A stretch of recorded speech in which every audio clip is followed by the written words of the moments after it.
दिल्ली से बड़ी खबर आपको बता दें, रिठाला मेट्रो स्टेशन के पास भीषण आग का तांडव देखने को मिला है। 500 से ज्यादा झुग्गियों में आग लगी है। आग में झुलसने से एक शख्स की मौत भी हो गई है, कई घायल बताए जा रहे हैं। कड़ी मशक्कत के बाद दमकल टीम ने आग पर काबू पाया है। ये तस्वीरें आपको दिखा रहे हैं दिल्ली के रिठाला के मेट्रो स्टेशन के पास की तस्वीरें हैं, जहां पर भीषण आग का तांडव देखने को मिला। कई झुग्गियां आग की चपेट में आ गई और वहां पर भीषण आग का तांडव देखने को मिल रहा है। करीब 500 से ज्यादा झुग्गियां हैं जिनमें ये भीषण आग लगी है। रिठाला मेट्रो स्टेशन के पास का ये मामला है, तस्वीरें आपको दिखा रहे हैं। हालांकि कड़ी मशक्कत के बाद दमकल की टीम ने आग पर काबू पाया है, लेकिन ये तस्वीरें, ये मंजर उस दौरान का जब ये भीषण आगजनी हुई और देखते ही देखते 500 से ज्यादा झुग्गियों को इस आग ने अपने आगोश में ले लिया। आग में झुलसने से एक शख्स की मौत भी हो चुकी है, कई घायल बताए जा रहे हैं। कड़ी मशक्कत के बाद दमकल की टीम ने आग पर काबू जरूर पा लिया है, लेकिन ये तस्वीरें आप देखिए इस भयावह मंजर की, जहां दूर दूर तक नजरें आप जहां तक डालेंगे वहां तक सिर्फ आग ही दिखाई दे रही है और करीब 500 झुग्गियां इस आग ने अपनी चपेट में ले ली। तो रिठाला मेट्रो स्टेशन के पास का ये मामला है, जहां पर भीषण आग का तांडव देखने को मिला है। दिल्ली से इस वक्त की ये बड़ी खबर। रिठाला मेट्रो स्टेशन के पास ये भीषण आगजनी हुई, जहां आग ने करीब 500 झुग्गियों को अपने आगोश में ले लिया और इसमें एक शख्स की मौत भी हुई है, जबकि कई घायल बताए जा रहे हैं जिनको अस्पताल में भर्ती कराया गया है।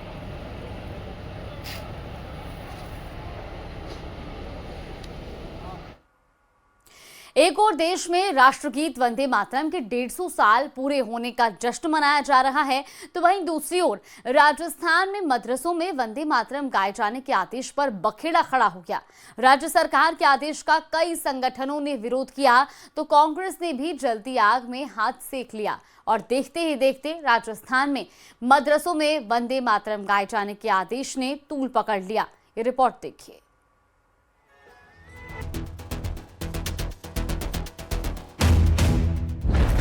मदरसों में वंदे मातरम गाने के फरमान पर घमासान।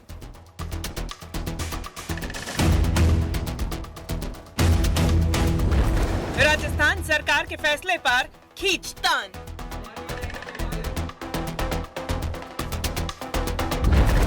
राज्य सरकार से नाराज कई संगठन। क्या मदरसों में भी गाया जाएगा? वो सब मैंने कहा ना, वो सब जो राजस्थान सरकार के पार्ट है सब में होगा। राजस्थान सरकार के इसी आदेश ने राज्य में हड़कंप मचा दिया। एक तरफ देश में राष्ट्रगीत वंदे मातरम के 150 साल पूरे होने का जश्न मनाने की तैयारी हुई।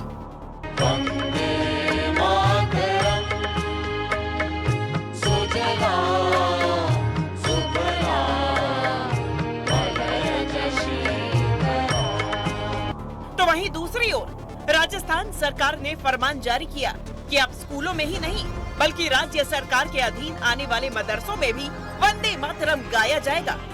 क्या वहाँ भी ये सरकार का निर्णय है। सरकार ने कहा है कि सब जगह पर इस प्रकार का जो 150 वर्ष राष्ट्रगीत की मनाई जाएगी। क्या मदरसों में भी गाया जाएगा?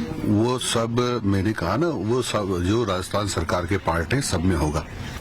राजस्थान के शिक्षा मंत्री ने जैसे ही ये आदेश सुनाया, वंदे मातरम पर उथल पुथल मच गई। कई मुस्लिम संगठनों के विरोध की खबरें आईं।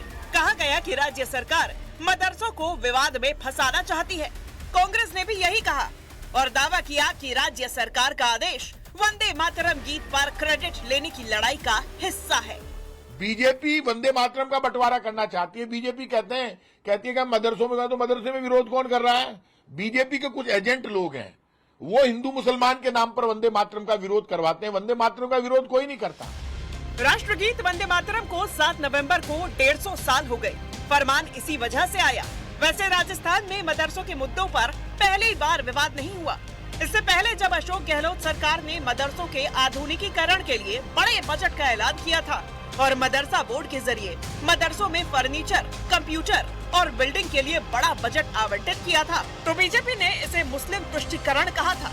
लेकिन इस बार कहानी पलट गई, क्योंकि बीजेपी ने मदरसों में वंदे मातरम गाने का आदेश जारी किया। जिसका कांग्रेस ही नहीं कई मुस्लिम संगठनों ने विरोध किया। तो वहीं बाबा बागेश्वर धाम पीठाधीश्वर धीरेन्द्र शास्त्री महाराज की सनातन हिंदू एकता पद यात्रा का आगाज हो गया है। दिल्ली के छतरपुर से शुरू हुई पद यात्रा में बड़ी संख्या में लोग जुड़ रहे हैं। 16 नवंबर को ये पद यात्रा वृंदावन में खत्म होगी। ये रिपोर्ट देखिए।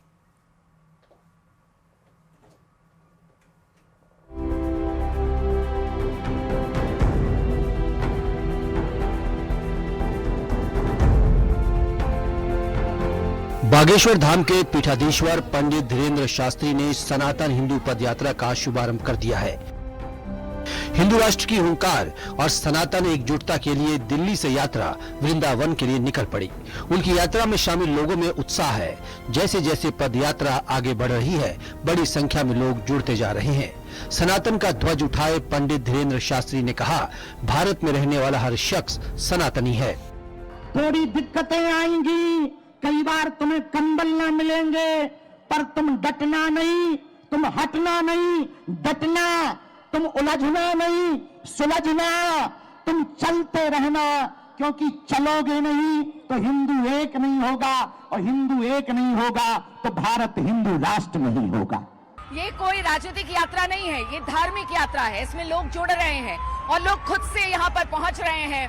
लोग आ रहे हैं अपनी आस्था के साथ और हिंदू और सनातन की बात कर रहे हैं। आज सभी के हाथ में इसी तरह से सनातन का झंडा है और आज दिल्ली की सड़कों पर ये भगवा रंग, ये सनातन का रंग, ये हिंदुत्व का रंग साफ तौर से देखने को मिल रहा है।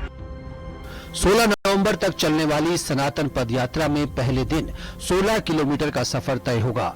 8 नवंबर को फरीदाबाद वल्लभगढ़ पलवल होते हुए 17 किलोमीटर, 9 नवंबर को हसनपुर फरीदाबाद मथुरा हाईवे तक 18 किलोमीटर, 10 नवंबर को मथुरा बॉर्डर से यमुना एक्सप्रेसवे तक 20, 11 नवंबर को मथुरा होते हुए ब्रज क्षेत्र तक 17, 12 नवंबर को वृंदावन आउटर से तीर्थ स्थल तक 15 किलोमीटर, 13 नवंबर को वृंदावन लिंक से बांके बिहारी मार्ग तक 18 किलोमीटर, 14 नवंबर को राधा कृष्ण मंदिर क्षेत्र तक 16 किलोमीटर और 15 नवंबर को वृंदावन से बांके बिहारी मंदिर तक 15 किलोमीटर की यात्रा होगी और 16 नवंबर को यात्रा का समापन हो जाएगा। बाबा यात्रा से दंगा होगा, हमका दंगा वाले ठटरी के बड़े दूसरे हैं, इसमें गंगा बहेगी। ये दंगा के लिए नहीं, गंगा के लिए पदयात्रा है। ये तनातनी के लिए नहीं, सनातनियों के लिए पदयात्रा है। हम किसी के विरोध में नहीं हैं। हमें मुसलमानों से भी दिक्कत नहीं, ईसाइयों से भी दिक्कत नहीं, पर यदि वो गजवाए हिंद कहेंगे तो हम भगवाए हिंद बना के रहेंगे। पदयात्रा के लिए प्रशासन पूरी तरह अलर्ट है। सुरक्षा के कड़े इंतजाम किए गए हैं। Bureau report, news 18 UP Uttarakhand.